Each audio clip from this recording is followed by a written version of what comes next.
Installation of the SSR 5-inch and up expansion joint solution.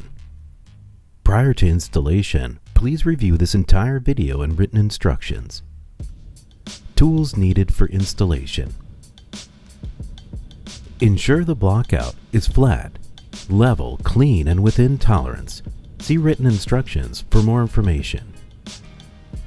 Arrange the supplied materials in the order in which they are to be installed. Measure and mark the bottom of the blockout at the frame location dimension by striking a chalk line along the full length of the run. Position the first base frame along the marked frame location line. Use the base frames as a template to drill the holes for the CS supplied anchors.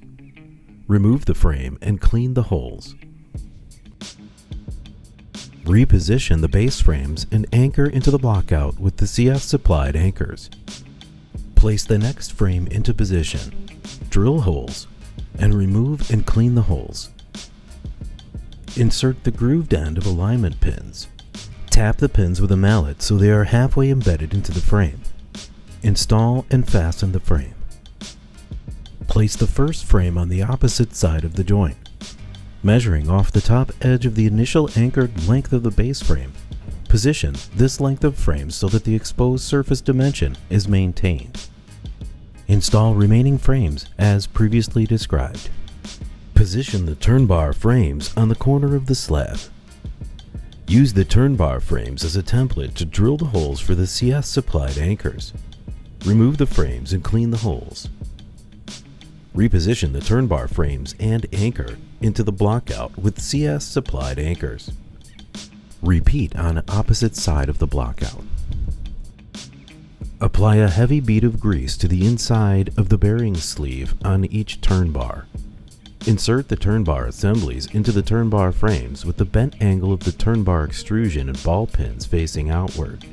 Slide inward until the ball of the opposite end meets the turn bar frame. Place a jam nut onto each center post and thread until it's approximately 1 3/16 inch from the end. Place a flat washer over the jam nut and insert the threaded end of the center post up through the hole from the underside of the pan. From the top side of the pan, place a large diameter flat washer and jam nut into the center post and tighten. Hold the first center pan assembly over the joint and align the center post with the turn bars. Seat the center pan onto the frames with the center post positioned through the sleeve bearings of the turn bars. Center supplied splice plate over the butt joint and attach using self-drilling Tech screws. Where necessary, fasten pour stop angles at the end of runs using self-drilling Tech screws. Take the CS supplied backer rod and place it between the base frame and the center pan on each side of the joint for the full length of the run. Place duct tape over the backer rod until the infill has been installed. Fill the area between the blockout and the base frame with non-shrink grout. Once infill and surrounding flooring has been installed and cured, remove the duct tape, vacuum up loose grout and dirt, and remove the backer rods. Insert new backer rods and caulk over the backer rods. For more information, visit c-sgroup.com.